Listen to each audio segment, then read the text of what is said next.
welcome to Chapter 5, Time Value Money. This is Excel Part 2. We're going to go through a number of different time value money problems. And these are similar to the problems that you might find on My Finance Lab, the homework, or the exam. So the first one is compound interest. So it's saying you have $100 to invest. You put the money into a savings account earning 5% interest, compound annually. How much money will you have in 10 years? Okay, so when we look at these, present value is PV. This would be rate. And this would be NPER. So we want to calculate the future value. So when we go to functions, formulas, we want to look for future value. Put in the rate. NPER.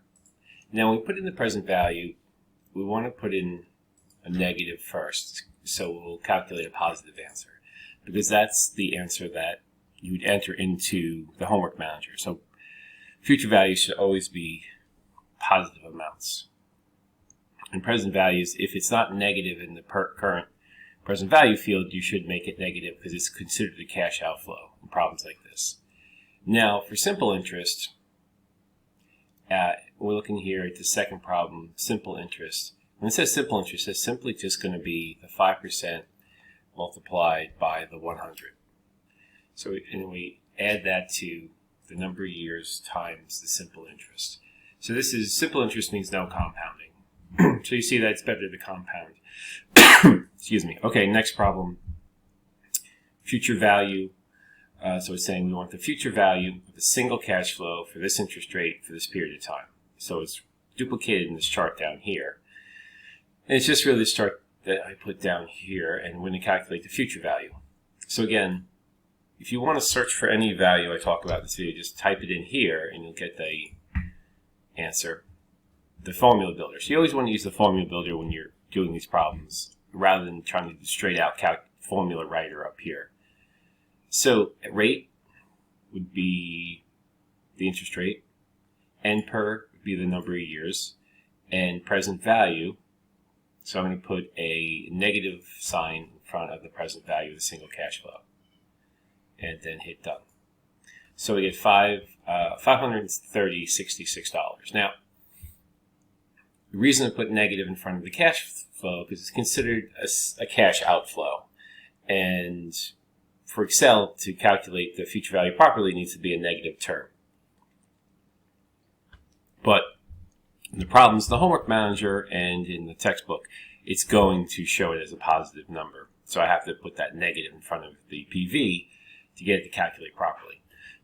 Now, once I have this first one calculated, and since I wrote it in this form, I can easily just pull this down, and it will recalculate all the cells for me, dragging that formula down, but it's smart enough to know to choose the next level of information per line. So you see how up here it moves from EFD, 18, 18, 18 to 19, 19, 19. Okay, let's look at 5, 7. Okay, so this problem, we deposit $10,000 in account earning 9%, paying annual interest either today or exactly 10 years from today. How much better off would you be in 40 years initial investment rather than 10 years from today? Okay, so we're looking at a 40-year investment or a 30-year investment.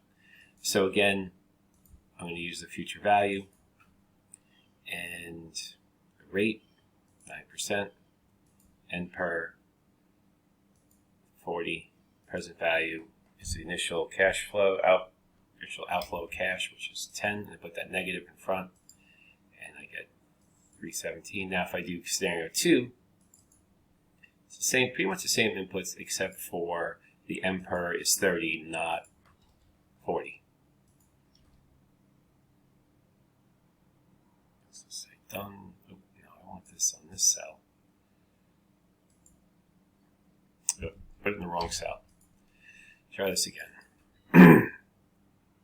Rate, NPER, and then present value, negative sign, present value, done. So the difference would just be adding this, subtracting E12. So this would be the difference. Okay, 511. So now in 511, we're moving into present value. So it's saying present value of each single cash flow. So again, this is like the other problem. Now I'm using present value. So I'm going to search for PV and rate, period, future value. So you're going to see here that it's going to calculate a negative amount. So if I put a negative sign in front of the future value, it'll convert it to positive amount. Because typically all the answers you're going to, 99% of the time, any answer you're going to submit in the homework manager or the test for time value money problems is going to be positive numbers. So you want to change Excel to represent that. You just have to remember that the way Excel is designed is it expresses present value as a negative. Okay, and I can just pull this down to calculate all the values. So this is why it's advantageous to have these Excel worksheets, so when you're doing the homework or the test, you can quickly get these problems solved using these formulas you've already set up. Okay, let's look at 519. And again, we're switching to ordinary future value, annuity due future value. So we have annuity payments. So we want to calculate the future value of annuity assuming ordinary and annuity due. Compare your findings in 1 and 2. All else being identical, which type of annuity is preferable? Okay. So let's do the ordinary annuity first. So again, we're going to use, now if I go back, the most recent ones I use are right here. So I'm going to pick off future value, the rate, N per, and then the present value, again, negative, and then annuity pay. Oh, see, this is a payment, so I wouldn't use this. I would use the payment field. Okay.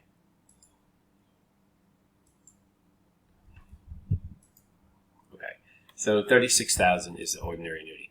Now, to calculate the annuity due in this situation, I use the same future value. So it's pretty much the same exact problem. And we use payment because this is annuity payment. So this is payment, that's your clue. And payment just means it can be equal cash flow every year for all the length of the annuity. So the only difference here is down under type, I put in 1. If you look in the instructions here, it'll say type 1 is payment at the end of period equals 0. Payment at the beginning of the period equals 1. So annuity due means payments at the beginning of the period. So you see here we get 39, because we're basically getting 1 extra year of interest. So, and these I could just copy right down. And you can see in every case, the present value of the annuity is lower than the ordinary and higher than the annuity due. So in every case, it'd be preferable to have the annuity due because you earn more interest because you get an extra year of interest if the payments come in the beginning, right? So it's always better to get your money sooner. So annuity due is typically considered better. Okay, let's look at 520.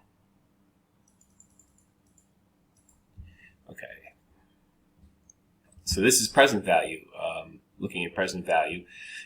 So pretty much the same type of problem, except now we're doing from the present value side. So we do rate, N per, and payment again is a negative payment. I choose the right cell. I want to make sure I'm on the right cell when I do this.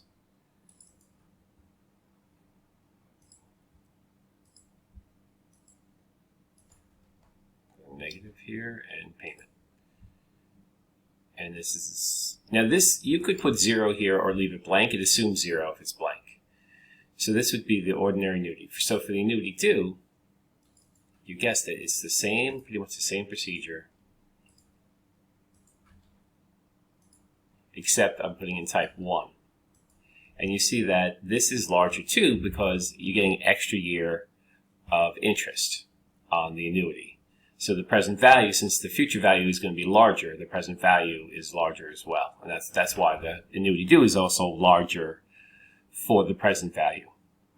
So basically we're saying if you're going to receive, so in this previous problem here, we're saying this, how much will $250 payment for 10 years accumulate to in the future? And here we're saying how much will $12,000 annuity payment for 3 years be worth today? So in the future value would be a different amount. And we know that with this annuity payment, we're putting in $36,000. But the present value of that at 7%, and this is only a 3-year length, is $33,000 an annuity due and $31,000 for ordinary annuity, because we get an extra year of interest. You know, you could also just take this amount and multiply it by 1 plus the interest rate, and you get the same amount here. I can copy format. And you get the same amount because you're just multiplying 1 extra year of interest. So let me clear that. Okay. And again, you could just pull this down to get all the answers. All right. Okay, moving on to 526. What do we have here? So consider the data in the following table. Okay, this is a perpetuity. So how do you calculate a perpetuity? It's pretty simple. You want to calculate perpetuity. You want to take, and these actually have live cells, so I want to take the actual payment, which would be D7, and I'm going to divide that by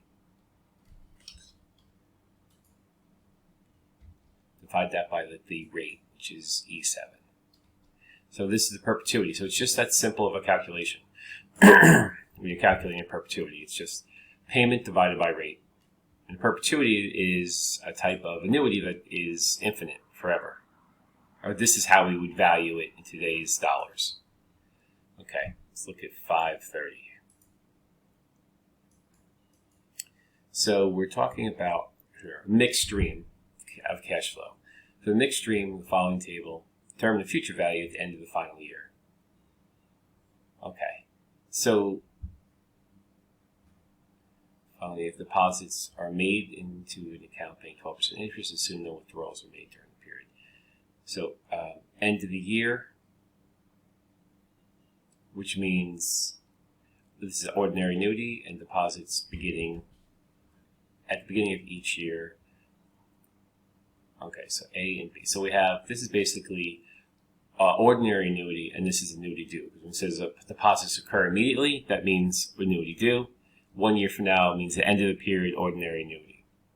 So it looks like it wants me to calculate the cash flow stream in the present value and the future value form. Okay. So again, so we have a mixed stream here. So what we would use to calculate, so go to formulas, insert function, and for present value of annuity, we're going to use net present value, where we put in rate. I could put in each value separately. 1, 2, let's see, 3. So I could put in each value separately for the mixed stream and hit OK. Or I could also, instead of putting the values in separately, I could hit net present value, put in the rate, and for value 1, I could just highlight the whole column and then hit done. And for the third one, I can't copy it down because of the way it's laid out.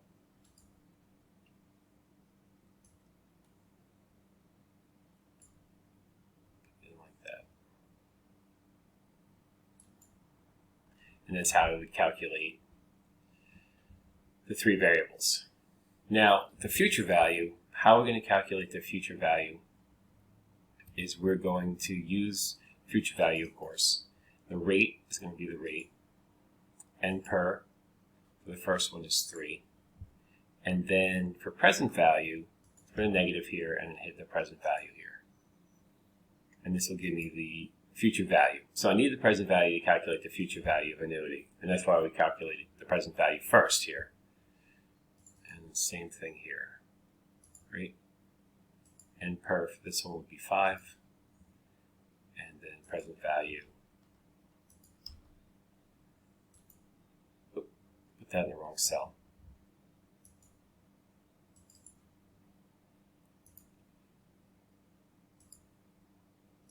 Do this again.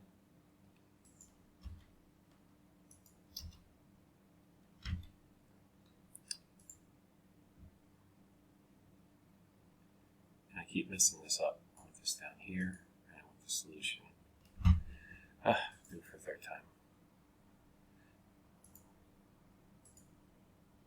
Third time's the charm. Okay, and I'm going to redo this last one here.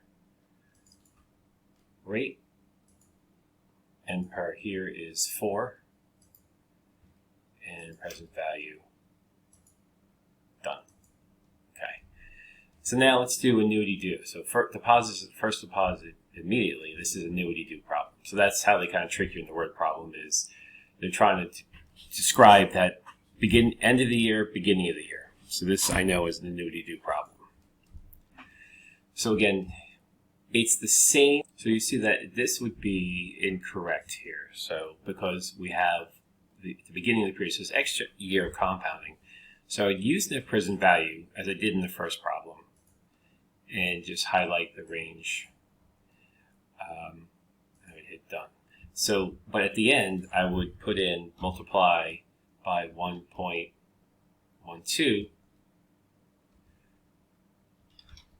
to denote an extra year of compounding. So I could do that for all three.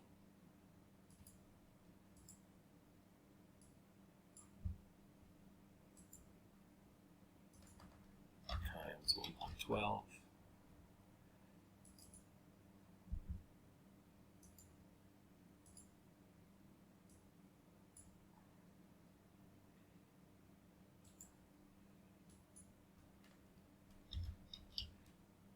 And this is, again, annuity due, this one extra year of compounding. So we're going to see a bigger result. Now the future value, again, we know the future value, and we use the rate. Now N per here is going to be, we use the same N per, so we could do it this way. And then the present value to get this result. Now, alternatively, I could also, well, no, since I'm starting from this present value that's already escalated, that 1 year of extra interest is in there, so I don't have to denote another extra year of interest here. So you see, it makes it a little bit simpler. So let's just do it again. So the future value, since I already put the extra year of interest here, when I put in present value,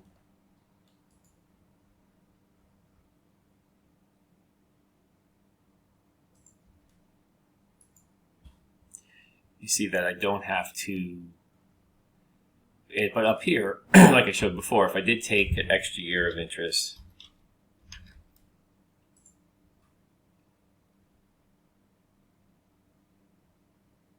let me just format that.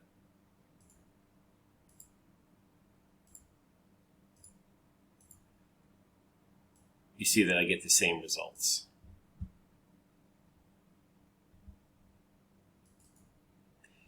And this is what's a little tricky about this problem.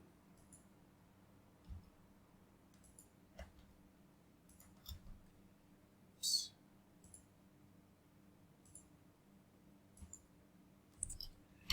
One cell.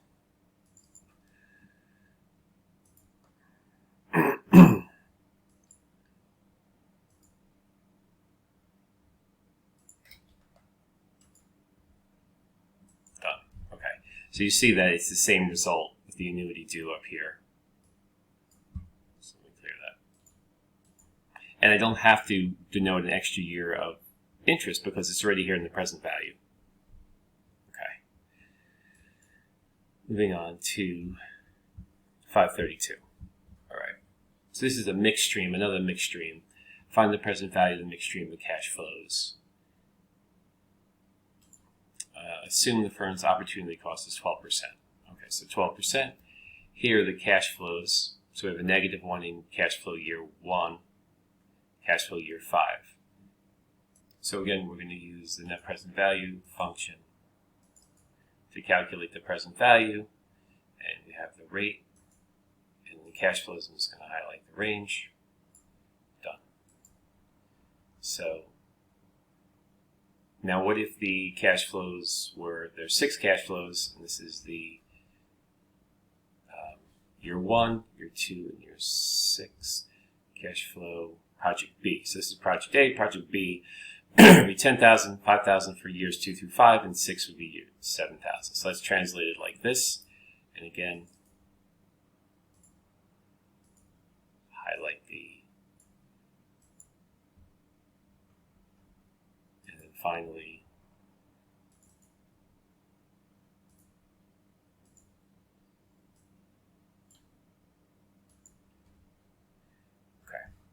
now, interesting to know, there's no year 0. If there was a year 0, that's denoted as the cash outflow for net present value, and we would subtract year 0. We don't have any year.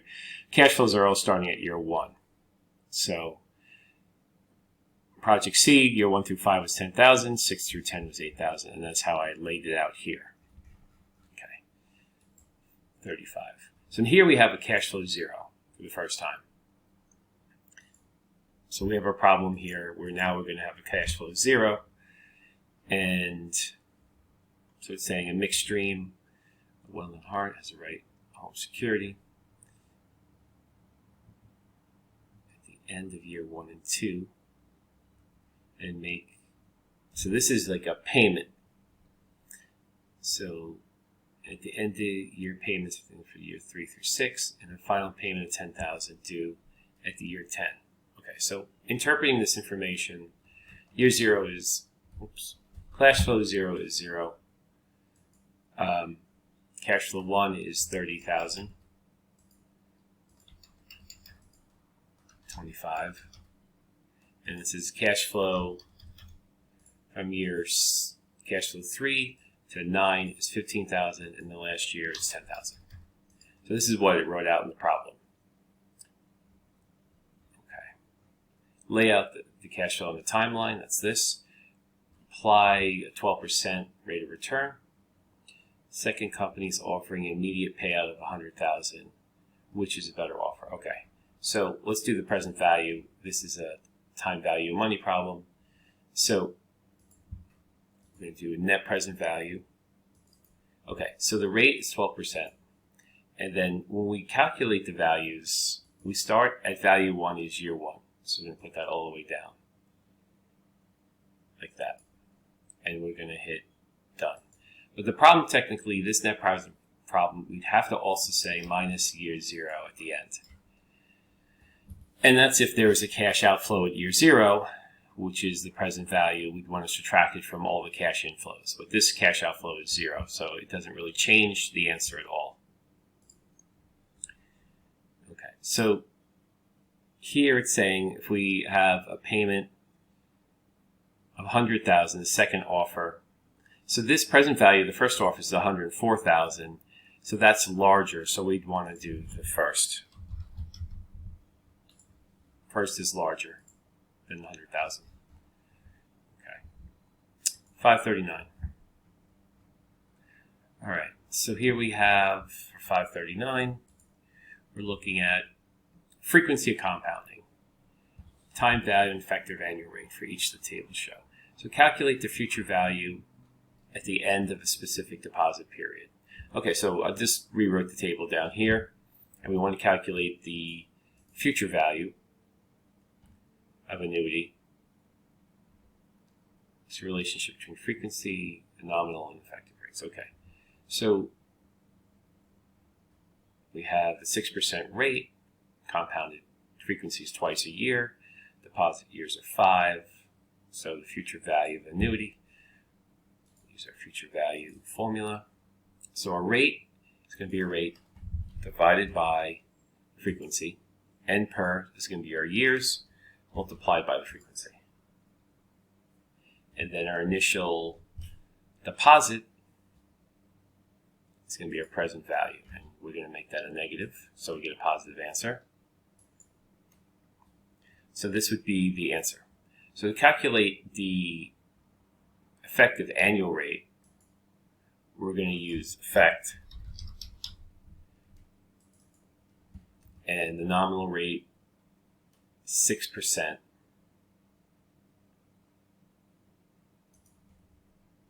So we're going to use that effect formula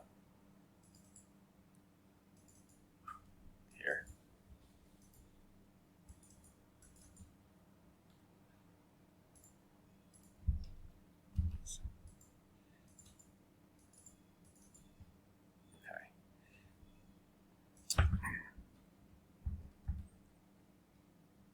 So the payment function here, payment our rate,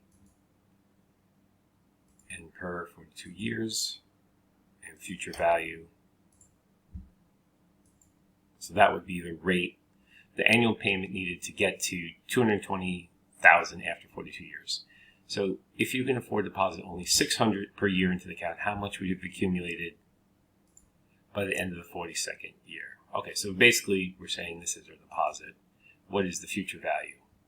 So this is a straight up future value of annuity problem. So we put in our rate of 8%, our N per of 42, and our payment of 600. And it conveniently has a negative already, so it's going to calculate a positive amount. So this is, if I did 600, I wouldn't have 220 at the end of 42 years, I'd have only 182. Okay, excuse me.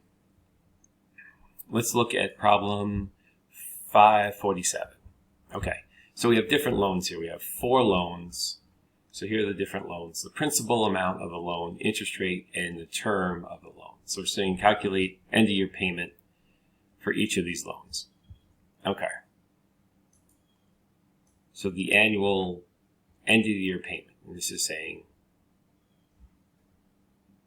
show us the loan fully. Here with loans, we're always trying to calculate a payment. So that means use the payment function. So we have our rate, have our N per, and we have our future present value, which I'm going to make negative. So this would be our annual payment. It says deposit, but should really be payment. So I'm going to redo this.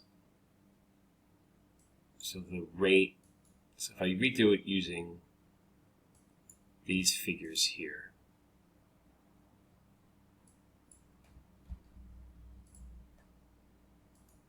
I'm going to get the same result, but I can now take this result and just copy it because it's in the same format. This is the beauty of Excel. I could just copy this down to get all the payments of the 4 loans. Okay, and the final question, 51. So it looks like we have a few stocks here: purchase price, selling price. This is the present value, the future value, and the holding period,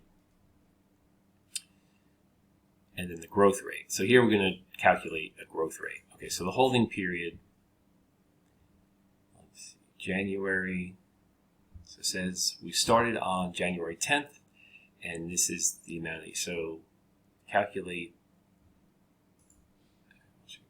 price eventually sold. Okay. So everything happens in January 1st. So if I want to calculate the holding period for this, I'm going to enter in the year. So for Amazon 2017 minus 2010. Now I have to put a plus sign here so it knows it's a formula. 2017 minus 2013.